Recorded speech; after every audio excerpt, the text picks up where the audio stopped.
Item on the agenda is the Pledge of Allegiance. I pledge allegiance to the flag of the United States of America and to the republic for which it stands, one nation, under God, indivisible, with liberty and justice for all. Next item on the agenda is roll call. Emily. Yes. David. Yep. Doug. Yes. Chris. Cody. Next item on the agenda, approval of the agenda, will require a motion to approve the agenda. Do I have a motion? So moved. Motion by Cody. Do I have a second? Second. Second by, was that you, Chris? Yes. Second by Chris. All in favor say aye. Aye. Opposed, same sign. Motion carries. Next item on the agenda, conflict of interest disclosures. I've received none. Next item on the agenda, public input. None also.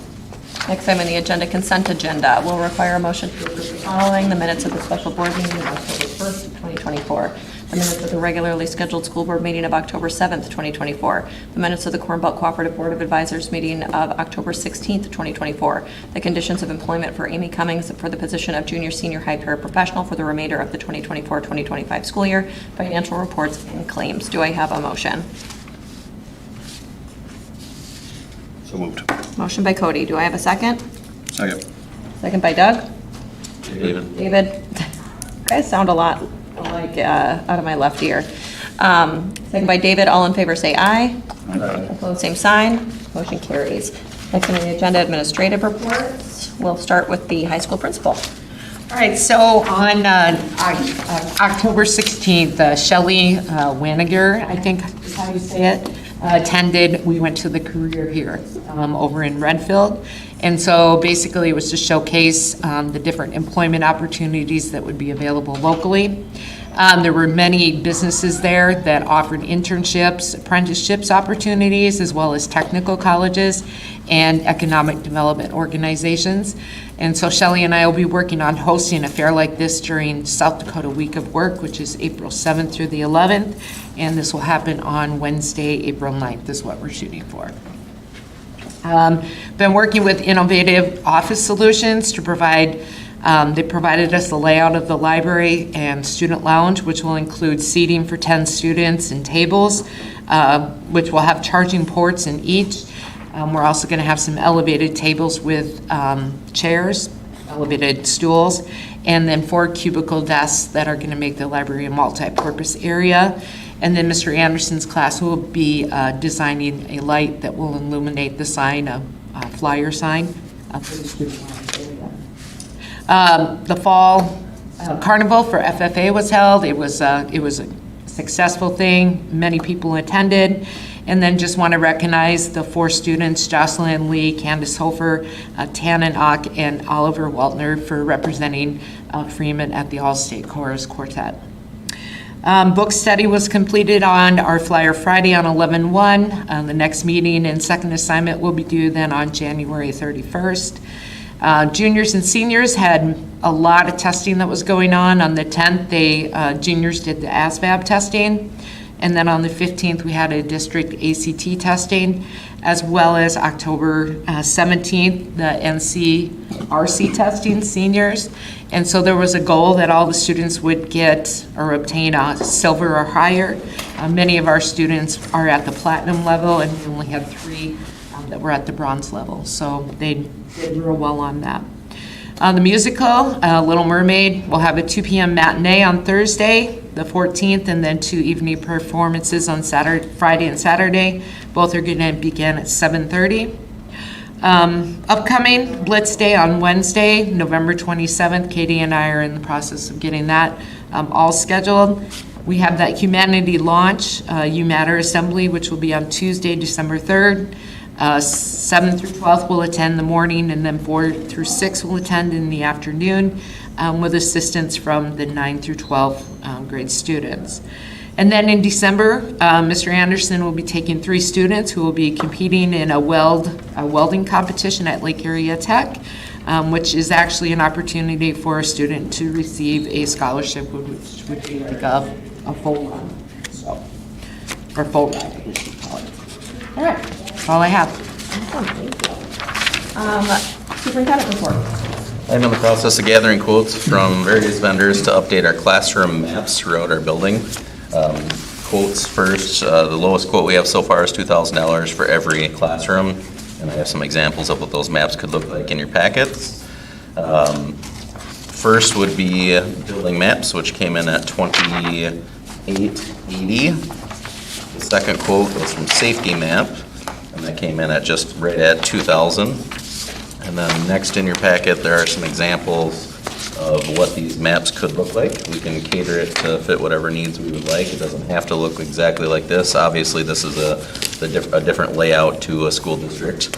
But this first one shows the master map that the district had everything included on one. I would say some may prefer this, but it may get a little bit overwhelming. With this, what we have currently, and you'll see that on the last page of the packets, is we have each site. So we have the elementary site, the high school site, so that could be something that we include as well.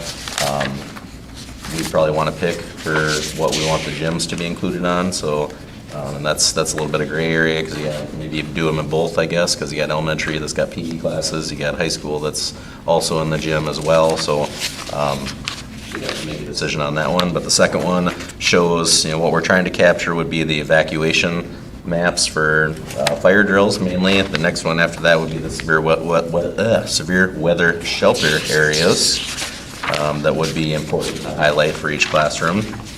And then other areas that I'd like to capture would be, we took some nice improvements based off of our school improvements and school safety discussions of numbering all of our exterior doors, and this also came at recommendation of a few other individuals around town that are part of the EMT. Numbered every door and be able to capture that on this map, I think would be good, along with where AEDs are located. Some maps that I've seen have where the fire extinguishers are located as well, so I think the sky's the limit for how much we want to include in these plans, and while we're at it, we might as well make sure we're capturing as much as we can. And then the last two pages in this packet have the current maps, and as you can see, they're very dated, with hand drawn in and hand drawing, writing in whether it's the fire map or the severe weather map. Does it work? Yes. Does it get the job done? Yes. Is it what we want to really show pride and representation of the Freeman School District? And in my opinion, no. That's why I've been discussing this for the last few months, and wanted to make sure I captured what my thoughts were for the board on why this is a need for the district. Any questions on the maps? Okay. We have updated our phones throughout the building. Seth has spearheaded this project. This has been a tremendous amount of work. This has been months that we have built up to this point, where Seth has been in the building multiple weekends, converting things over. This last weekend spent a tremendous amount of time here installing all the phones. That's a tough thing to do when students are in the building, staff are in the building. So it's been mainly weekend work. I'll let Seth turn it over to Seth. Seth has any key points that he'd like to talk about for the new phone system. So we just converted to the Microsoft phone system with the state. We purchased the licensing. The licensing starts in July. So we purchased all the licensing for that, and I had intended to get all the installation done in the summer. There was just a lot of roadblocks I ran into that I hadn't counted on. The biggest of which is, after telling me that Golden West would port their phone number into our system, the state then told me, well, they won't do it. So we had to find a lot of workarounds right from the get-go. But we're to the point, I think, where I put in 55 teacher phones, 9 admin phones, 2 conference phones, and I got about 10 to 15 left to install in just common areas, some licensing stuff to clean up. I had to kind of redo our entire network infrastructure too, to make it work with the new system at the state level for some of the pieces there. So that was a lot of prep work too that I didn't necessarily count on. But everything went well this weekend. They're all in and working. We really want to get the community to know that there's basically going to be the one number now, the 605-925-4214 number to call the school. And that number is forwarded because Golden West won't port it to a number in the team system. So that other number is 605-910-4249. That's the number that unfortunately shows up on the caller ID because it's an external number that's in the system. We can't put the school numbers on caller ID. So it's showing up on some people that I've seen, it shows up as a spam risk on their phone. So just getting it out there that that number is the school number and having people add that as a safe number to get calls from will, I think, happen over the next couple of weeks. But the good thing along with it is we'll start to kill off a lot of the plain old telephone system lines we have now that we don't need because this is a fully VoIP system. It all goes over the internet. So I canceled 4 phone lines today, and there's about 5 more once I get the last couple pieces in place with the faxing that we'll get rid of. We already converted our fire monitoring system to an IP-based. The only ones we'll have to keep right now are a telephone line for the elevator. Because basically in the event of a power outage, the VoIP system phones are powered by my switches, which have about a half an hour of battery backup. So if the power's out for more than an hour, half an hour, then that phone dies, and whoever's stuck in the elevator is going to stay stuck in the elevator. So I figured that would be a better idea to keep it as a regular phone line for now. And then we have one tied to the freezer that if we ever upgrade that freezer, we'll hopefully upgrade and get rid of that, just to monitor when it gets out of temp zones.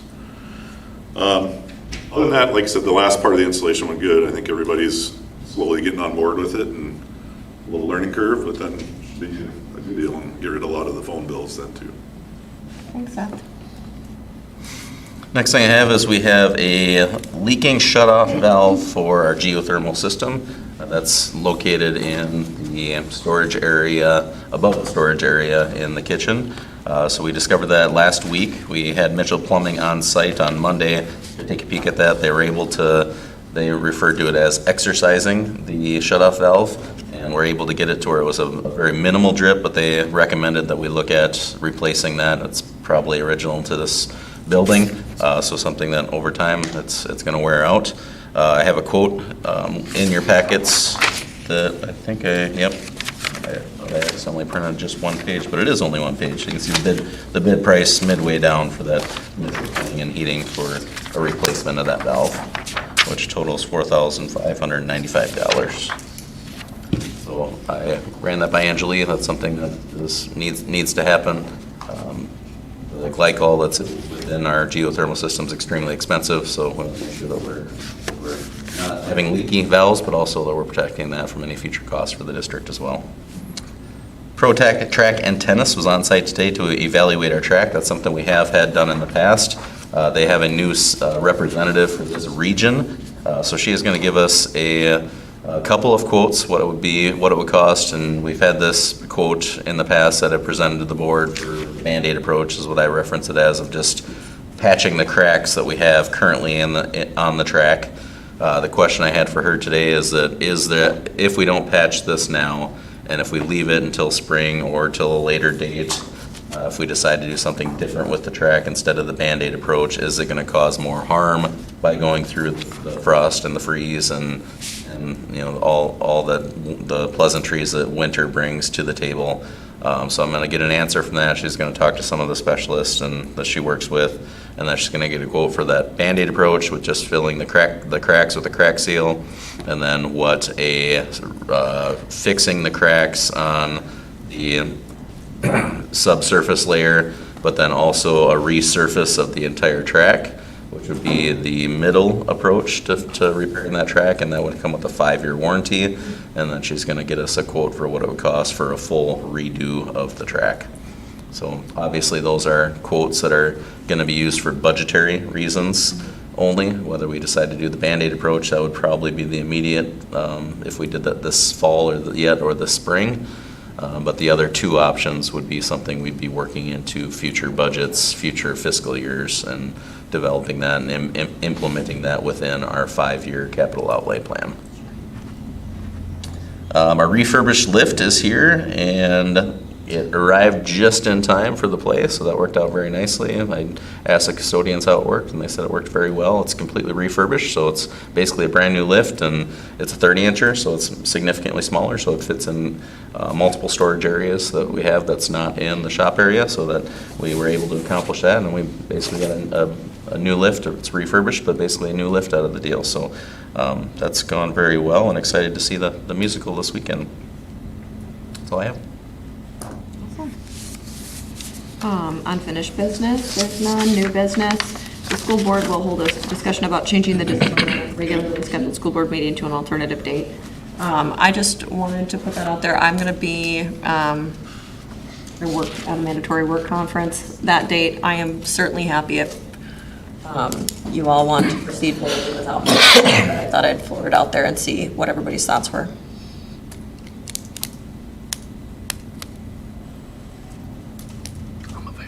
Okay.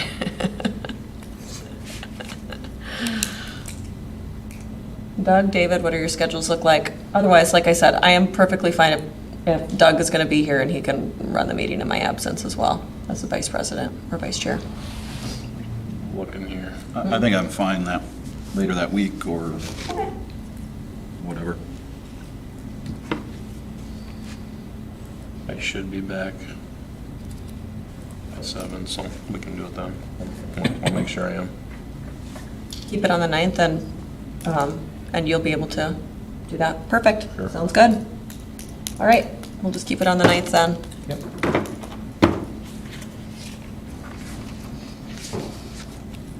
All right. Next time on the agenda, the school board will hold a discussion about the addition of a long-term substitute for the elementary school. So I put a little spreadsheet in there if you guys want to look at it, so you know what I'm talking about. Wendy Clausen, we hired as a long-term sub to fill Jody Newharth in school while she's out on maternity leave. So she has been a long-term sub. She started like October and will go through when Jody comes back. I'm kind of bummed Katie isn't here to talk a little bit more on this. But our plan for her after subbing for Jody Newharth is to be a sub for Haley Schaefer, one of our paras, because Haley Schaefer will be doing substitute teaching out in the colony for her apprenticeship for student teaching. So she's kind of will fill 2 sub positions because she's going to be here for such a long time, pretty much probably through the rest of the school year. We have to offer her affordable health insurance.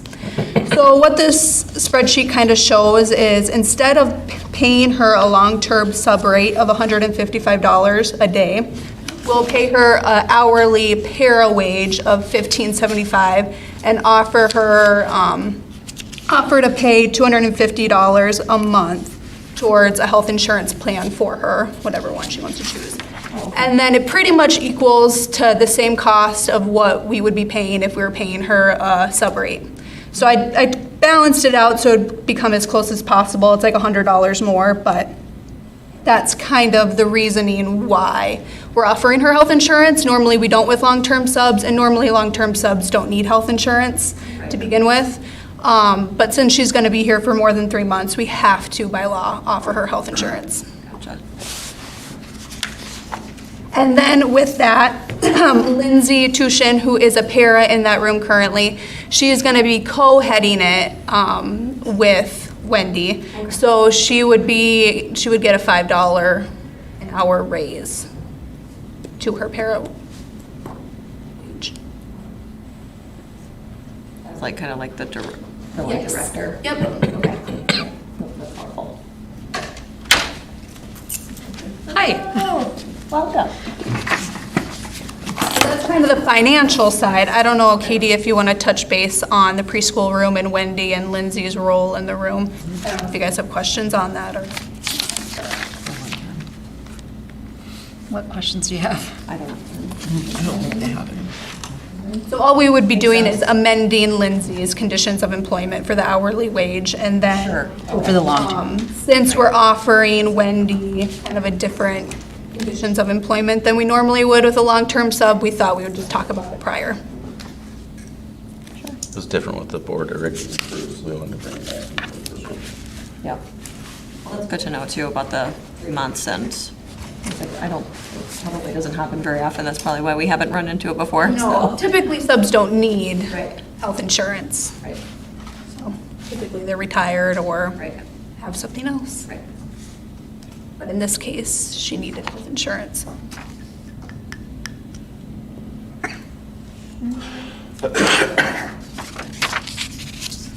Any other questions or discussion before we move on to a motion?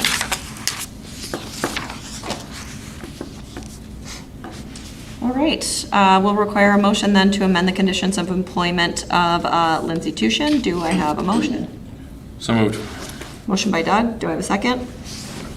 Second. Second by Cody, all in favor say aye. Opposed, same sign.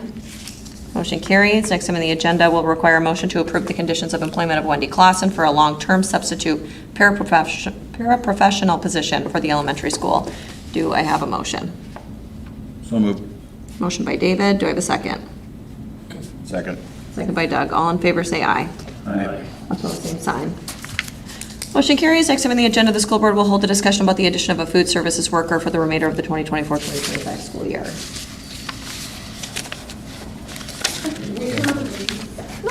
You want me to go ahead? Okay. Please do. Just kind of tell what it's like. Okay. Tammy Roth is not with us this year. I don't know if she'll be back. She doesn't know. So we currently have myself and Peggy are the only 2 full-time employees in the kitchen. And it's tough. We have a substitute, but she's only available a day or 2 a week. And then we have Emily Anderson. Me. The other one. The other one. And she comes in every day, but she has young kids and she's, not available full-time. So it would be nice if we could get another set of hands in that kitchen. So we serve a lot of meals. You sent out our report for the month of October. Would we do like 85 or 8,700 meals in 1 month? Yeah. It's a lot, so. And this too, looking towards the future and possibly retirement in the kitchen, it'd be nice to get a mentee under Deb to learn the role of a director, because there's a lot to it. There is a what lot Deb to does. it. So much. I'm not going to be here forever, a couple more years, but when I go, Sue Riegel's going to go, Peggy's going to go, so there's going to be virtually nobody left. So that's something to really consider, so. Absolutely. No, makes sense. And then you just probably use the subs then less frequently once you've got somebody Yeah. hired and Yeah. fully trained and everything like that. They're both And just rely less on the subs. Exactly. That makes sense. Any other comments or questions? None at all. Is everyone fine if then we add an agenda item to approve that position? I am. Okay. So we'll add an agenda item to approve the addition of a food services worker for the remainder of the 2024-2025 school year. Do I have a motion? So moved. Motion by Cody. Do I have a second? Second.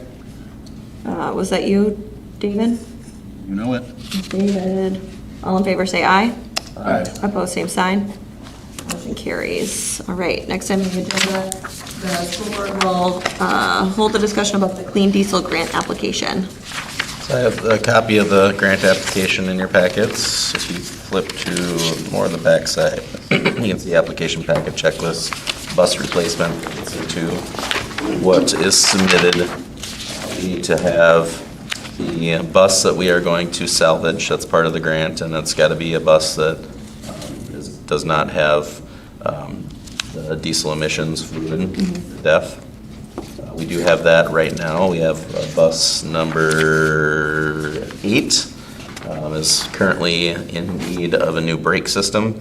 That brake system is about $5,000, so we've discussed this in the business office on whether that's a good use of our dollars. We just replaced that entire brake system on that particular bus 2 years ago, and it went out again. Bus 8 would be often referenced as the Colony bus. Our bus drivers have been critical of that bus, that the chassis is just in horrible shape for the amount of miles that it has on it. It has about 100, just over 120,000 miles, which the motor's probably in good shape, but what we're gonna get, I looked on Purple Wave and a few other online auction sites, and what we're gonna get for that, just basically somebody would buy the motor and take the motor out and put it in a different vehicle, is not gonna be anywhere near what we would get if we qualify for the grant. The grant gets, up to, I believe it's a fourth of the cost of a new bus, which would, depending on what our quote comes in at, I'm still waiting on that from Harlow's, but it'd probably be somewhere in that ballpark of $30,000. Maybe more. We're just gonna roll the dice on the brakes the rest of the year? Or? That is actually sitting in the back lot. We have a sign over top the keyhole that says "Do not use." Okay. So that bus is officially parked. Good question. All right, adventurous. Last time we wrote this grant, we did not take it to the board for approval first. We qualified for the grant and then we took it to the board for acceptance. What I would like to do is get approval first, so if we do get awarded this grant, that we're in a position where we would immediately accept it. If we were to qualify for this grant again and be awarded this grant and decline it, I worry that would put us in a position where they would be hesitant to award us this grant. We may be in that position again already, but I don't want to be in a position where in the future we would be viewed that way. When do you think Harlow's will have the quote to us? I thought yesterday. I know Ron has submitted it and he's just waiting to hear back from Harlow's. As soon as I get it, I would, if the board is okay with it, I would submit the grant. It's due in the second week in December, so we're still ahead of the game yet, but I think it's good in situations like this. It's good to get it submitted as early as possible. And Julie, what are your thoughts? When we talked about our capital outline, 5-year plan, we kind of talked about doing a bus every other year to update our fleet or a vehicle. So if we'd get it, I mean, we bought a bus this year, but that was with ESSER leftover money. It was supposed to come last year. So, I mean, next year we would be on schedule to order another one. And then, it took us 3 years to get that bus, so who knows with this one how long it will take. So I can't remember, did we have Foreman quote last time too? So we've been done sourcewell quotes. So the first time around for the first bus, that'd be bus number 7 that Herb drives. We did 3 quotes. We did Foreman, we did Bluebird, and we did IC. IC was significantly cheaper than the other 2 vendors, and we get an even better deal if we do Sourcewell. Sourcewell does not, that's a pre-bid, so you don't have to go out and get the bids from other bus companies because it's already pre-bid. And we get a significantly better deal if we go through a Sourcewell quote. Advertising for bids, sealed bids.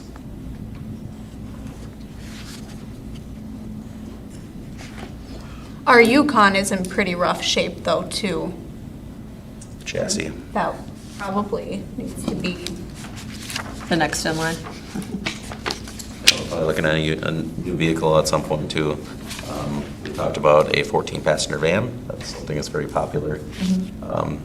We heard from our Harlow's rep that there's potential that they would come out with legislation that says that you can only drive 2 students at a time with school vehicles that are not marked and are not yellow and do not have the flashing lights like a school bus. But I questioned him again on that, and he said that, well, they've been talking about that. So they're starting to lose faith that that's anything that's going to transpire. But there's a lot of schools that have gone to that 14-passenger van, which is a nice option. With another Yukon or something like that. The Yukon that we have is not high on miles. It's kind of the same boat as the county bus. It's the chassis that's where out we put. This is the 3rd motor that we put in to that black Yukon. That's a vehicle that we used to take back and forth to Sioux Falls. So the motor's in good shape. It's just the body that's a little bit rough, but I think that one we should be okay with that one to get through another year and a half or so to lead up to when we would potentially need a new school vehicle. We have that other van, right? Carry van, yep. Yeah. Well, We got the car, right. and we have the white van. It's the handicap accessible. Yeah, that's the one I was thinking We of. have 2 Yukons that That are one's fairly new. 2 Yukons that are used for purely for the ECSE and special education. Yep. Well, I think when able and we can afford, it's better to stay on the better end of the bus situation instead of the bottom end, instead of looking at 250,000-mile buses and how do we get updated. I'd like to keep proceeding with replacing them when we can. Actually get to pick and choose which ones we want to replace. And obviously, this grant is for a significant amount of funds as well, which is nice to take advantage of that. Any other comments? I think if we're getting a quarter of it paid for, I'm okay with it. Otherwise, when you look Right, at I agree. this bus in particular, if you're looking at maintenance cost, 5,000 every 3 years for brakes, not bad. Yeah. It's kind of a drop in the bucket. Yeah, no, I It doesn't agree. have very I many think, miles on it, so yeah, if if they came back and said we get 10%, I wouldn't be in favor of that. right. I want it to be significant, like 30 or 30-ish ballpark. That's a great point, because we do have 2 other buses that are out there that don't have the DEF systems on them, bus 1 and bus 2, which could be an option. We could fix the one with the lowest miles and pay that 5,000 and, have one of those other buses be the one that we end up surplusing. I can give you the mileage in one moment here.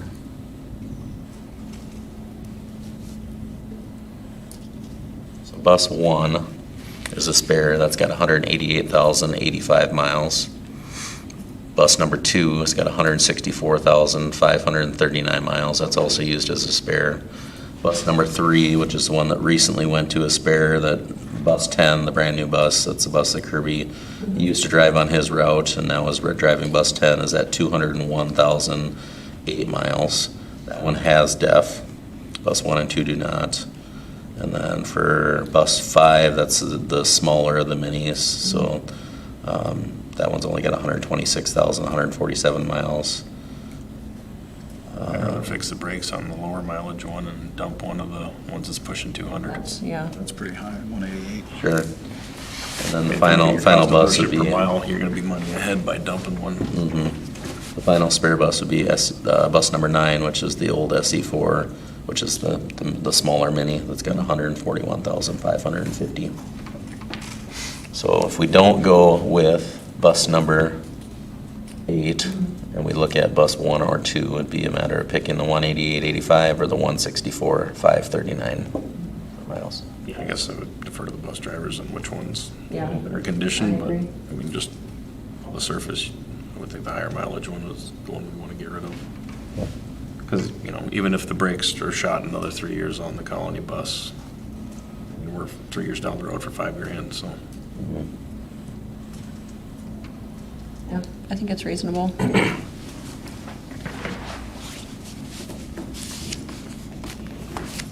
Wonderful. Good me. Okay, sounds great. All right. Next item on the agenda, the school board will hear an update from the Facilities and Grounds Committee. All right.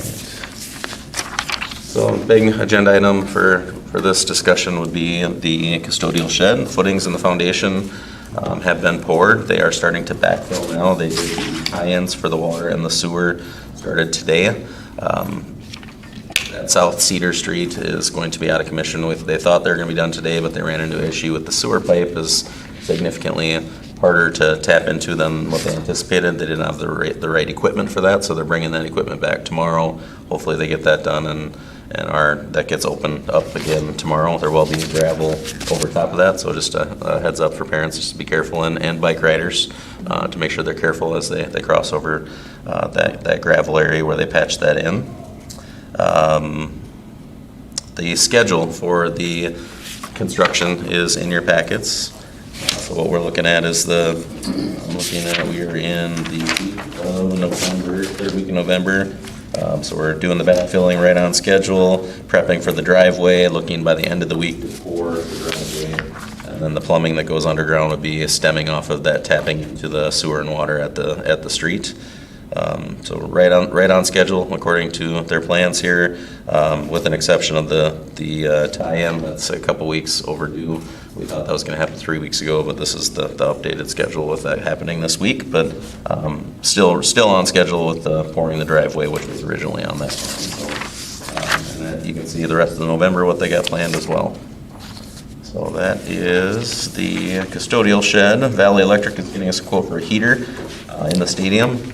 We have a 220 extension cord, which is a very good thing to have. We use that for sanding our gym floor whenever that process needs to take place. That's a pretty hefty investment for that, so it's nice that we have that already. I wanted to make sure that we're getting a heater that's kosher with the electrical that we have out there, so Ryan was going to look into that and order what he thought was a strong heater for that stadium area.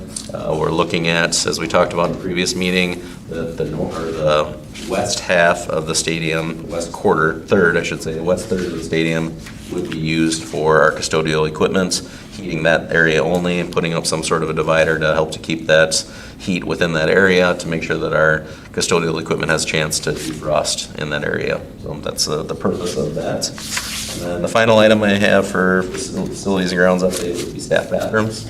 We're in the process of updating the high school, junior senior high school staff bathrooms that are original, I would imagine, to this building. I can't imagine there's been any updates to them. Lighting, awful, sinks are corroded and getting pretty gross, so that's long overdue. We got new toilets, we got new vanities, we got new flooring and base, and then I got a painter that's coming in. This is one I'm most excited about. A painter that's coming in that's going to he's going to scrape the paint because we got the same issue in the bathrooms as we got in the other areas of the high school. Scrape the paint, and he's going to apply acrylic paint, and we're hoping that that's something that will help to solve the issue that we have with the cracking and the peeling paint in the rest of our building. If that is successful, that's an option that we could have that would lower the price to repaint the whole entire high school significantly, like a quarter of the price of what we got for the original quote. So hopefully, fingers crossed, hopefully that works, but that'd be a good test run in a very small area to see if that is successful. Anything that I missed, Facilities and Grounds Committee, that you guys had to add? School board will hear an update from the Wellness Committee. We had our meeting October 30th. We looked over our policy, decided we were doing a good job. We really didn't make any changes to it. We did discuss getting vending machines for in here. I did some research on this. We have very limited available snacks, especially drinks. If you're going to have it available to the junior high, you cannot have even diet. It has to be water, fruit juice, that's it, and no more than 12 ounces. So, and snacks, 200 calories, and they have to meet the sodium guidelines, the fat guidelines, all of that. So, I mean, you could get a single Pop-Tart, you can get like a Nutri-Grain bar, maybe some baked Cheetos, and that's, that's what we're talking. I mean, we could do that, there are options out there, but they're limited, really limited, so. You were doing some research, right, Mitzi, with what other schools are offering and working with the student council as well? Right. Share a little bit about that. We were actually from the district that I came from, we went ahead and I looked in there and it is the same guidelines as what you're talking about, but, they could offer like baked chips. Yep, baked chips. Was one. And then they did a lot of like the Propel waters. And then, no, we didn't have pop. No. And then the fruit juices, of course, like you said. I don't know. The kids seem to enjoy it just because they could have something to eat. So it kind of grew on them. Yeah, and there is a good juice that comes canned, and it's carbonated, and they're very tasty, and they would do well in here, I think, so.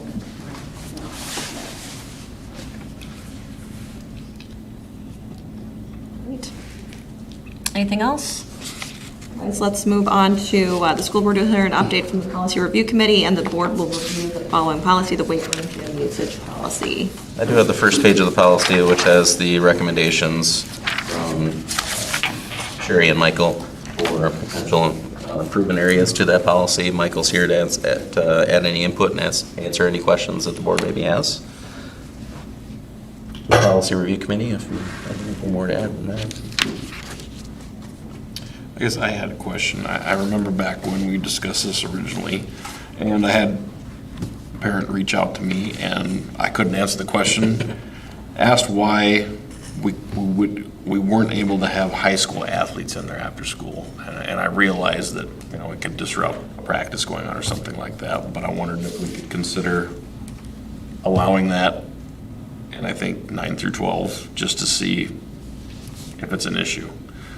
Because, you know, one of the things I was going to bring up is marked on here about the speakers. This is when they're blaring the speakers. Obviously can't have that when coaches are trying to coach practice. And in respect to the wrestling team, you know, if they're going to be up there using the weight room during their practice, that would be a scheduling conflict. But otherwise, Right, like you could put a clause in there that says like priority will go to. especially like during football season, half the practices are in another spot. Right. So, you know, and there's not volleyball practice every day because there's games and things like that. So I didn't know if that was something we could consider is trying it for a period of time and seeing if it's an issue with practices going on. Because if it is, I would agree they can stay out until 6 but I know there's probably a fair amount of kids that would work out right after school because they're already in the building. Yeah, like, I mean, just thinking about my oldest, that's the only time he can go because he's got work at 6. Yeah, so otherwise I think it's a little bit restrictive, but yeah. Like Wednesday nights, nobody comes because they go to youth groups or church things where they could work out after school and then go do their thing. I mean, it's a nice weight room, so I just want to see it get used. And Yeah, I don't think I realized when we went through it the first time that we didn't clarify after-school hours, I guess. I was under the assumption as long as they were, like, that they could pretty much be there as long as they were, again, between that 8 to 12 grade. They had a signed waiver, they had an up-to-date sports physical, et cetera, that they could be there. So I think it's good regardless that we just clarify it. So just last year, I guess, or in the past, for us, for those students, we always told them, as long as you okay it with the coach that's using the gym at that time. Oh, sure. Then it's okay. Yeah. So a lot of the kids would just go to the volleyball coach and say, hey, I'm gonna go up there and work out. Are you okay with that? And if they were fine with that for that day, they would say, sure. If they went up there and they messed around or blared the music, then that coach would say, you know what, I need you to go. And then Yeah. that wouldn't be allowed for that student again. Right. So it's not that kids haven't ever been allowed up there. We always just made sure that they checked with the coach who was utilizing the space Yeah, at the I time. think that's Some really coaches reasonable. okay with it, some coaches are like, I want zero noise. I mean, Right. so it was more like a coaching preference, I guess, when we had done that in the past. I think that's where it comes into having a policy. I've coached up in that mezzanine. We had a wrestle up there for a year. It was very distracting having basketball going on at the same time. I mean, it is loud. And I understand no music and things like that, but you're still gonna have kids talking, their kids are gonna yell and do stuff, weights are gonna get dropped and so on. And I mean, yeah, I'd like to leave it up to the coaches to give their opinion, but then you have maybe one coach that said it's okay, like you have girls in basketball alternating gyms. But the boys' basketball coach, they don't care, but the girls' basketball coach says, I'd rather have it quiet and you know, keep that sacred, their reserved gym time for them for that hour and a half, 2 hours of practice. I mean, it's open before school, it's open after 6. My feeling is to keep that in-season sport time sacred. And again, if they want to go up there, I mean, it's ready to be used right away. what are your thoughts, Michael? I've got a couple thoughts on it in regards to, I will agree, you know, that it is loud up there. I mean, if there's a practice going on and you're up in the weight room, it's loud. If you're in the gym, you can hear everything that's going on in the weight room. It is not quiet in either direction. If I was going to make any suggestions, I would suggest that we need to put something up there to, like a curtain, something up there Sound barrier. to keep the sound out of both areas. Because when I'm up there and I'm working with kids, you know, in the weight room, and there's a practice going on, sometimes there's times I can't hear everything that's going on because what's happening in the gym is so loud. And I'm sure that if we get loud up there, if let's say Sherry is talking to the volleyball girls, there's probably some disruption there. So it would be nice if there was some sort of sound barrier, curtain. I mean, I've actually looked into a variety of different types of curtains that can be used. That would be ideal. Now, the thing is then it's going to, cost. So that's just getting into that whole sound barrier. When it comes to time afterwards, it's, for kids that are here at school, and they want to come up and work right after, let's say they're on the farm. Let's say they live, 15 miles out of town. They're here, they'd like to do their workout. But if we say, no, you can't work out now, even though it's open and it's available, you got to come back at 6 o'clock or you got to come in the morning. So it is still going to get back to the whole concept of that separation of space and sound. Other places where I've worked at, the weight rooms are completely separate. They're in their own separate room. They're not attached open air wise to a gym. So I can't, unfortunately I can't really compare them because I've never been in this situation where there's just there can be so much distraction. But when it comes to the kids that want to be up there, if they're here after school, if they're here in school and they want to go up there, I think that's a prime time for them to be able to go up there. But yes, I agree that there can be some distraction between the coaching that's going on in the gym and then what's going on up in the weight room. It's a real political answer you gave us. Thank you. Thanks. Clarity. Aren't there, That's all I can give you, though. Seriously, that's all I can give you.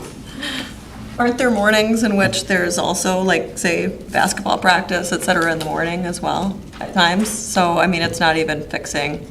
It's going to, even if you then take away, after school and say, no, during the sports, there's still going to be mornings where that's an issue as well. I think I'd be more comfortable if, and similar to, what Katie said that they used before, like putting instruction in there that, priority would be given to the coach or, or something like that if that space was being used. But I guess I can't imagine how loud, except for maybe dropping of the weights, but if somebody's up there with their AirPods in, I guess I don't see them causing a lot of noise, but again, I'm not there either, so.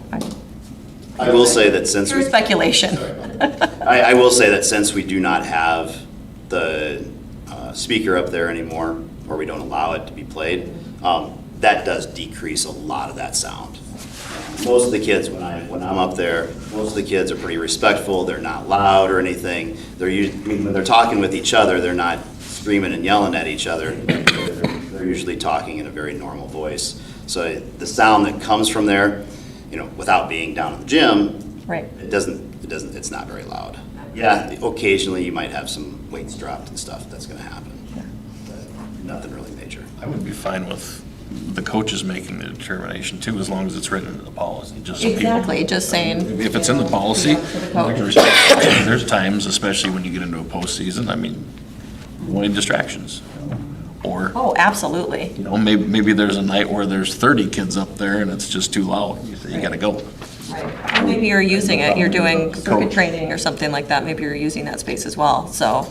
I worry that puts our coaches in a tough spot, and they're just gonna say, fine, you can stay up there, and they'll deal with any noise if they are having issues with it. But, no, coaches, they got their team to worry about, and then if they have to police the weight room as well, if it's getting out of hand, then that's just one more responsibility that they have to worry about, but they really shouldn't have to as a coach. It's not part of the job description of the coach to worry about the weight room. It's to worry about their team, coach their Right. Well, they shouldn't have to supervise it. It says there that they should be able to be there without being supervised, as long as they're within that. Does it work for an interim to operate that way and then look at some type of sound mitigation? The options are. Yeah, I think I agree with Michael. That's That seems to be the root of the problem here, is the noise. So if we can find a solution to the noise, that should solve the issue. Obviously, if the teams want to go lift, they would take precedent over anybody else using the, but if it's sitting there vacant for an hour and a half after school because of noise, That seems if we silly. can mitigate the noise, then everything's happy. And then, until that bridge was crossed, operate somewhat temporarily underneath the discretion of the coaches. Sure. What is, item 3 now that is struck through, because now I see like, Based off a discussion from the Policy Review Committee meeting last night, felt that number 3 was the one that was causing some problems. And I really didn't understand it. no, it didn't make, I'm struggling Number to, 2, also, you need to change that first set to 6, 7, right? Because oh then yeah, 8, 6 through 8, 12, then 8 through and- 12, yep.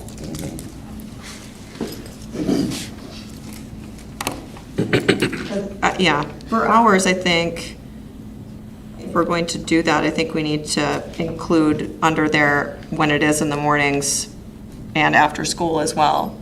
Because I think leaving it vague as it is now leads a lot of people with questions. I think we got hours at the bottom, right? Yeah, but it doesn't then, Have any morning hours. no morning hours and no after-school hours there either. Oh, for the weekdays, yeah.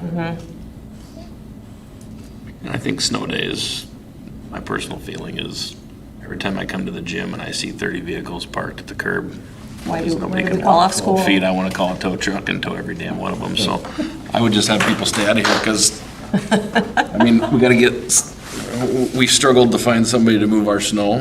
The last thing I want is them to say, not doing it anymore because there's 13 vehicles in my way. Well, not only that, but if it's unsafe To go to school. to come to school, then certainly it should be unsafe to come and use the weight room, I think. Well, unsafe at 7 a.m. versus unsafe at 3 p.m. and I've been stuck in my house all day with 4 kids. I'm gonna go to the gym and run some energy out of these kids is a little different.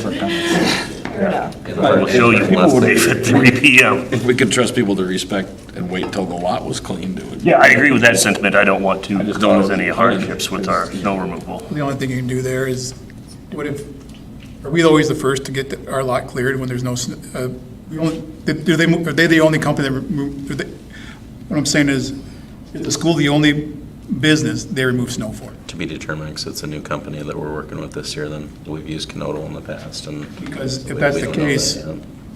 put it in their snow days, the gym's closed, their school's closed till noon. I'd be fine with that. Because then the Give them snow an should be cleared. opportunity Now, to I do guess, Yeah. I guess the only issue would be is if it's blizzarding out, they're not gonna come until it's done snowing. I mean, You could even put there's until- gray areas and everything. I mean, but if you put a time on it, school is closed until noon. Could just say to be determined, check the website or something.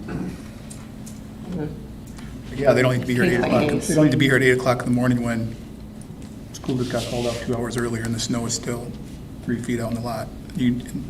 There's people here.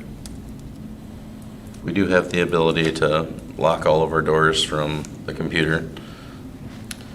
How Seth feels about that, but I could be communicating with the snow removal company, and we could have all of our doors locked until the parking lots are cleared, and then unlock the doors at that point in time. and- Yeah, you want them to know, though, in advance. That shouldn't be their notification. Crap, I drove all the way here, risked my life, and now the door's locked. Yeah, if the parking lot's not cleared, then that would be their indicator. Yeah. If it's cleared, then they would know that it's free and Well, clear. you could send out a message. Well, I would much prefer being the guy that has to change every time there's a different time it's cleared. Right. I'm not interested in that. Yeah. That's You not, either pick a time I think- or don't do it. Or don't. I think Chris's idea works. I agree. I like to pick a noon. I can rarely remember a time where it hasn't been cleaned by noon. right. Unless it's a blizzard event, and then nobody's supposed to be out. Can in speak to Mr. Gehring and what his, expectations are for moving the snow. His noon work is 1, but whatever the time is. But snow days, no public access until whatever that time is. Okay. We did discuss as policy review committee that we would not approve this tonight, that we'd talk about it, we'd maybe go Yeah, I think back, that that's do reasonable. More research, and then Exactly. bring it back again for a second reading Yeah, I guess my only other feedback under hours, I think that, like, that should be, you should have everything related to hours there instead of having like a different numbered item up there. I think everything should be grouped together, so having clarification on when it's open in the mornings, when it's gonna be supervised, and then also, after school, I think all needs to be there as well.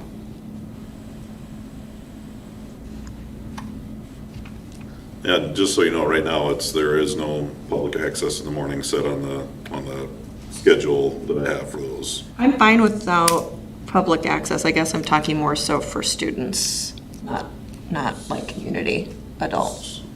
So you would want the kids to be able to get in the morning, but not, because there's not a separation for that right now. Gotcha. The Well, public that's access good to know then. We can make it that way, but that's what I'm saying. Right now, it's public access is what the students and the public, both, the same hours. Yeah, I think they should have the same hours. And if they, Never been an issue. they can be different if you want, but I have to create. No, that's a good call out. That's helpful. So if we open it in the morning for kids to be able to get in, the way it's set up now, it would let adults at public in as well at the same times. But I can separate those out and split them into different groups, but that's just the way it is currently. How are students getting in the morning now, Ben? Staff letting them in, coaches letting them in. Coaches, gotcha, okay. And we had for You should know. time there was a schedule, like your husband was there was like 3-day week schedule where they were scheduled and that person was the one responsible. Right, yeah. And I don't know what happened. That just went away, I guess. Well, yeah, Mr. Freeman's been there Yeah. as a supervisor. So, put more concrete hours, like morning. I mean, just I think for awareness, that way, anybody that reads it, there'd be a question as far as, well, what about this time or whatever. And I'm fine with, like, I think, like what Cody said, trying it and then seeing, and looking into the noise mitigation. I'd like to Is explore it reasonable. anyway. Just the options and costs associated with our Yeah. mind. And then, like I said, the intern, if the coaches don't want you up there, then leave. Right, yeah. And if the coach doesn't mind, then it's sitting there, use it. And maybe there's some kids that aren't super into sports, but like to, Yeah, exactly. work out.